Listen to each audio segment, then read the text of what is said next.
South Korean workers are returning home after that immigration raid in Georgia that's threatening to strain relations between the two countries and put billions of dollars in investment in the U.S. at stake. Images of the workers in shackles and handcuffs and lined up like criminals really shocked people here. It's why so much attention is being paid to this scene, showing the workers returning home safely and with dignity. Those images out of Georgia have been playing on a loop here on news channels, and the story has been dominating newspaper headlines. There have even been some protests, including outside the U.S. Embassy, which is just behind me. People saying they just don't recognize the U.S.-South Korea relationship anymore. The president of South Korea has said that some South Korean companies might now hesitate to continue to invest in the United States, something they've been doing to the tune of tens of billions of dollars.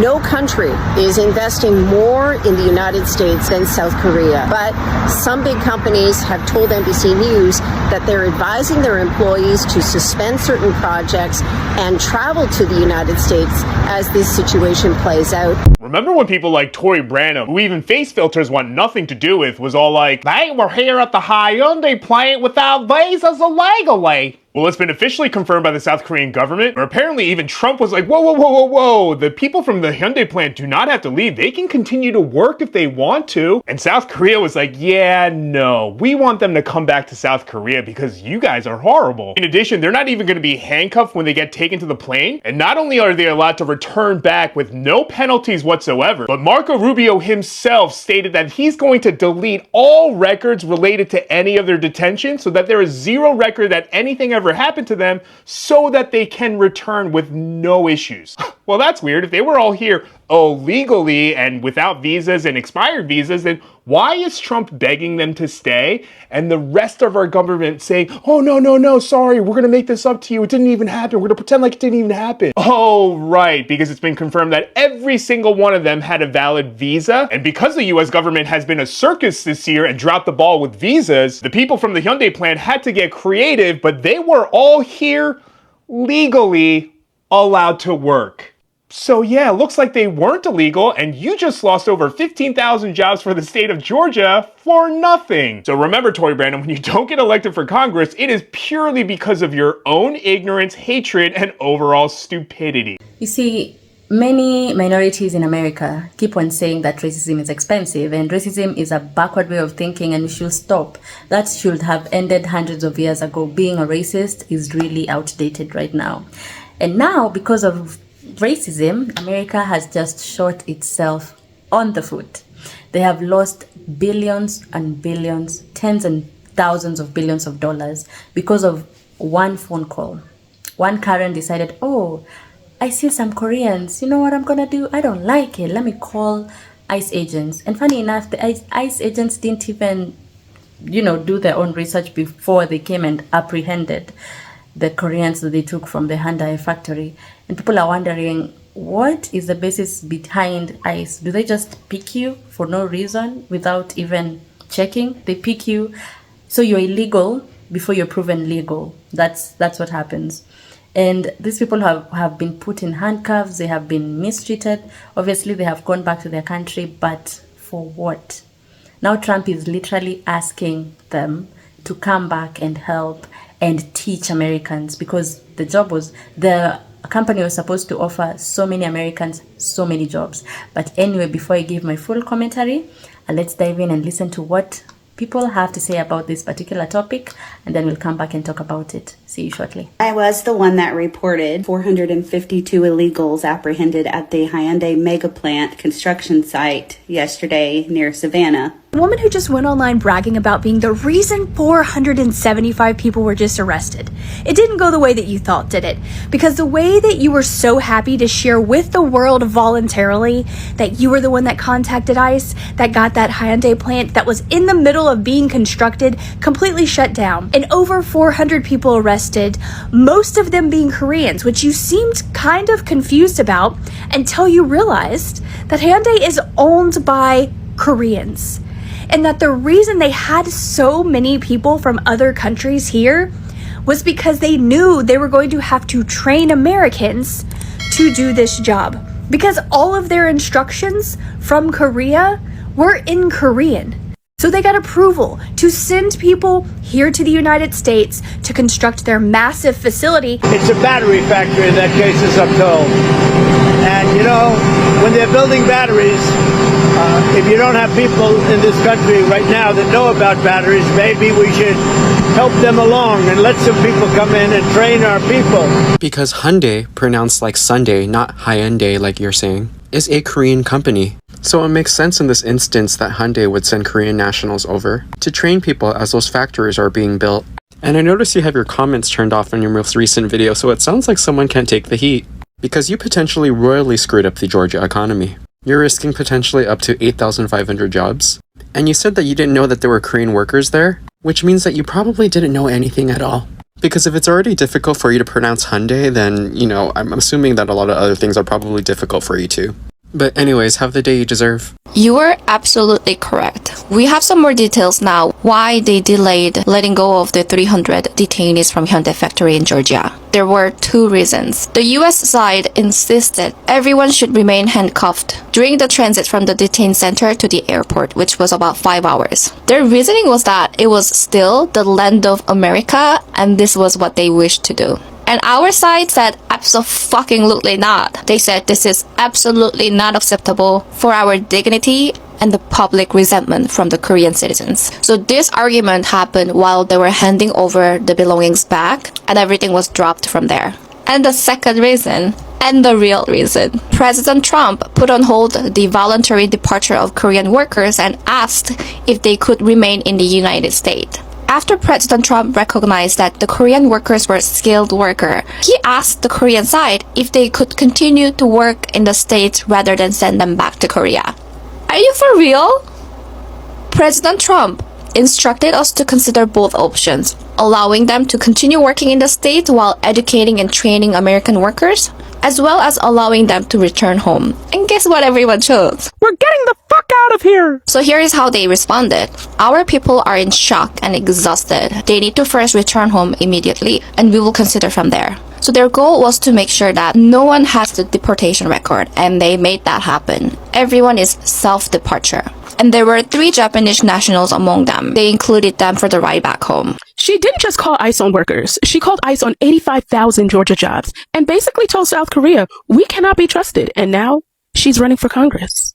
The Hyundai LG battery plant wasn't just another factory. It was part of a historical investment. Billions of dollars promised to American job market by South Korea. Think about it. At a time when North Korea is flexing missiles and playing war games, South Korea took a leap of faith, choosing to invest in America, creating clean energy jobs, and partnering with us on future technology. That's not just business. That's diplomatic. That's an alliance. Now here's where it gets messy. The workers in Hyundai were brought in. They were here legally, with work authorizations, all above board. The company did nothing wrong. But when a political stunt like this happens, calling ICE on legal workers, it doesn't just create chaos in Georgia. It makes us look like we cannot keep our word. South Korea said, we'll bring jobs, money, and innovation to America. And this ICE stunt basically set us back. We'll repay you with harassment and betrayal. That's how you lose trust from global partners. That's how you make allies think twice before ever investing here again. So let's be crystal clear. This wasn't patriotism. This was sabotage. She didn't just jeopardize Georgia jobs. She jeopardized America's credibility. And if she's willing to sell out our allies and our economy for a headline, imagine what she'd do in Congress. Hey, this message is for that lady who called ICE on that Hyundai plant in Georgia. I just want to say congratulations to you because you've done something that most Americans thought was impossible. You have quite literally ruined international relations between the United States and an ally. You also stole the livelihoods, or I guess potential livelihoods, of Americans living in your state of Georgia as well. Because I remember, your president running during the last campaign and saying things like he was going to bring manufacturing back to the United States, that he was going to make sure that the middle class had jobs, that blue collar workers had jobs. Those individuals that you just had to call ICE about, yeah, they were here to build the plant where people from Georgia would work and have an income and have a livelihood and have health insurance and all the other things that come with being employed in the United States. But it's not just you, lady who called ICE on the Hyundai plant. It's also people all over this country, because I saw two reports today, one in Texas and the other one in a different state that I can't remember right now. But people are calling ICE and reporting people who are building homes in this country. We have a housing crisis, and you're calling ICE on people who are building houses. When all is said and done, and you are standing in, I don't know, a field or whatever is left of the United States of America, looking around, wondering what happened, I hope there's a mirror left for you to look at yourself, because it will have been your fault. So the Koreans really came here and in real life said, "My crew, let's roll." They did not leave until they had each and every person that was detained. And then they left in their own aircraft. That was very nice, by the way. And then they said, "Oh, by the way, the billions of dollars that we were going to dump here in the US, we're not," and just bounced. And then when they got home, they were like, "You know what? We're just going to pull the plug on that. Like, we're not even going to move forward. Like, we're not going to have a plant there anymore. And that's it." That has to be the coolest shit I have ever seen.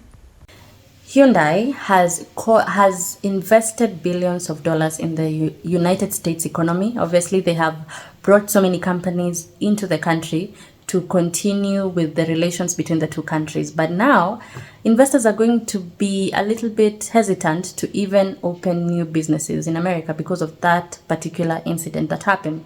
Even after Trump and some agents in the government or whatever said that they are sorry for this and they will remove all those documents and make sure that they don't see the light of day, Koreans said no. South Koreans said no, we don't want it. Even that company, we're not even doing it. That is the end of that company, and probably the end of more investors coming to your country from our country. And even the companies that are in your country right now, they might close down and go take their business another place. Mind you, South Korea is the only country that has invested the most money in America.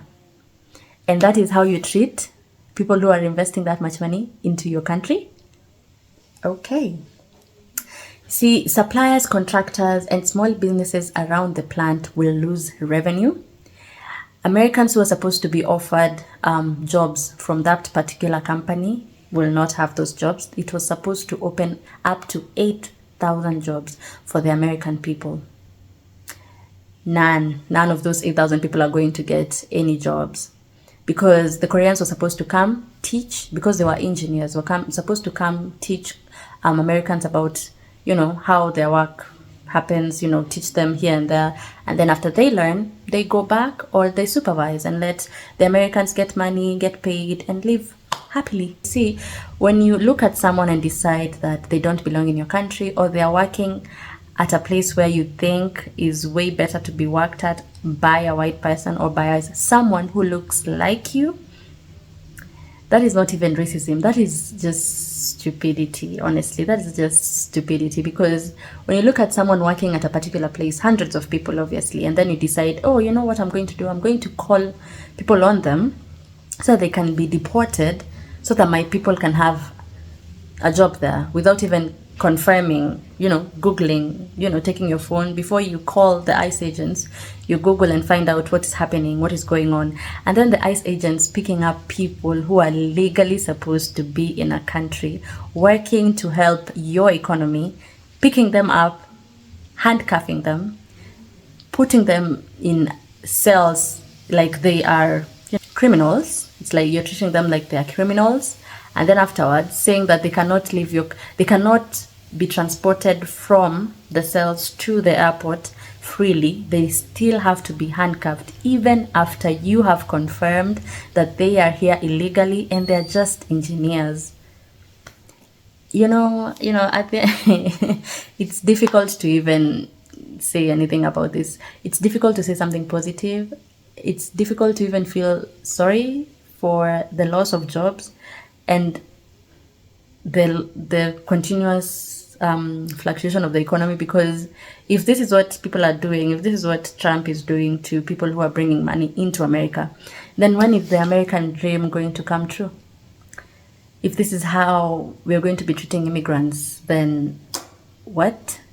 Anyway, if you've learned something, if you've enjoyed this watch, I hope you will subscribe, like, share, and comment. Tell me what do you think about this particular topic. I'd really like to hear what you have to say.